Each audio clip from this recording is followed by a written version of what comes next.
December 14, 2012. A cold Friday morning in Newtown, Connecticut. Parents kissed their children goodbye as buses rumbled toward Sandy Hook Elementary, unaware it would be the last normal morning they would ever know. By mid-morning, the quiet town would become the focus of a tragedy that shocked the world and forever changed the conversation about gun violence in America. At 9:30 a.m., a 20-year-old man, armed with a semi-automatic rifle and several handguns, forced his way into the school by shooting through a locked glass door. Within moments, he entered 2 first-grade classrooms. The attack was swift and merciless. 20 children, just 6 and 7 years old, and 6 educators were killed before the shooter turned the gun on himself.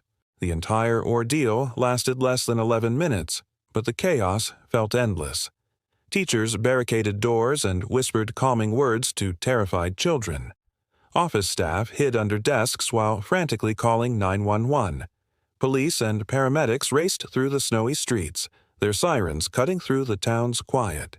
Outside, parents rushed to the firehouse that served as a makeshift reunification center. Some were met with relief, clutching their children in disbelief. Others waited in agony for news that never came. Newtown, a community known for its small-town warmth, was left shattered. The massacre ignited a national debate over gun laws, mental health care, and school security.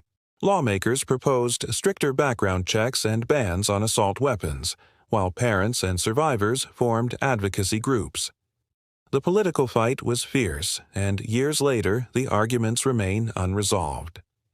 But the legacy of Sandy Hook is not only measured in laws debated or policies drafted. It lives in the names of the 26 victims and in the movement their families began. They turned grief into action, speaking for those whose voices were stolen. More than a decade later, the tragedy still compels a nation to remember and to act. Sandy Hook is a painful reminder of how quickly life can change, and how vital it is to protect the most innocent among us.